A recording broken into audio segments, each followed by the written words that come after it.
this is Hannah Davey, and I'm going to be talking about the consequences of sleep deprivation in adolescence. First off, how much sleep do adolescents need each night?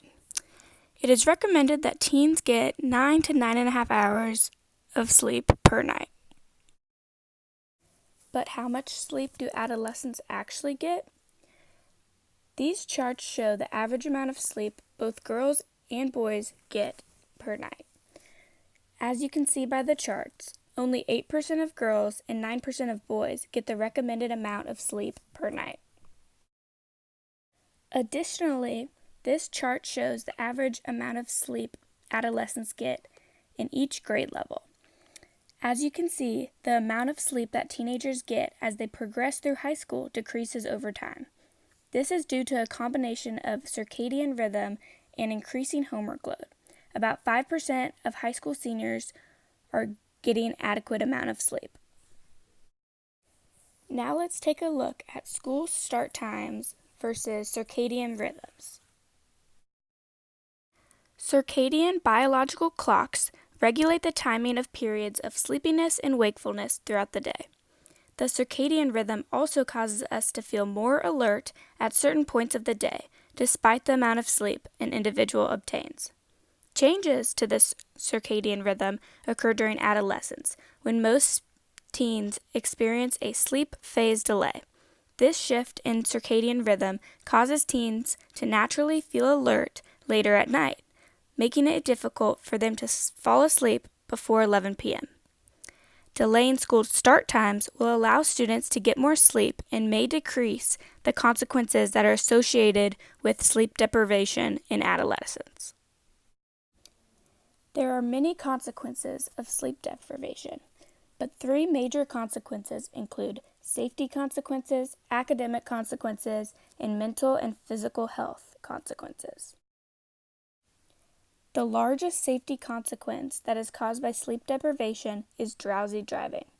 The less sleep a person gets, the greater risk of falling asleep at the wheel. Drivers' reaction times, awareness of hazards, and ability to sustain attention all are worsened the drowsier the driver is. In fact, an estimated 5,000 people died in 2015 in crashes involving drowsy driving.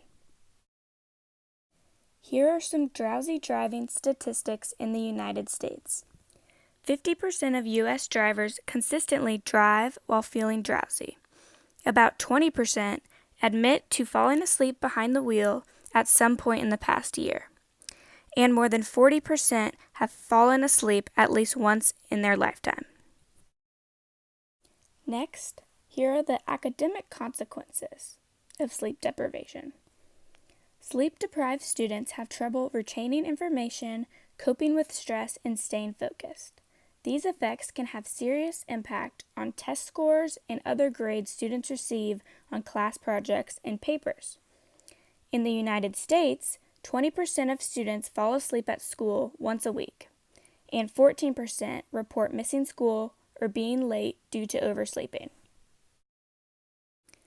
Lastly, there are many health consequences associated with sleep deprivation in adolescence. For instance, health complaints are more prevalent in sleep-deprived adolescents, including shoulder and neck pain, fatigue, and dizziness. Teenagers are even at risk for diabetes, obesity, and high blood pressure. Not only can sleep deprivation affect a person's physical health, it also can affect their mental health. Sleep deprivation can negatively affect a person's memory consolidation, brain growth, and repair. It also can cause decreased emotional intelligence and deteriorated interpersonal relationships. Also, lower assertiveness, empathy, and positive thinking are associated with sleep deprivation. Here is a list of some sources I used in order to make this presentation. That is the end of my presentation on sleep deprivation in adolescence. Thank you guys for watching.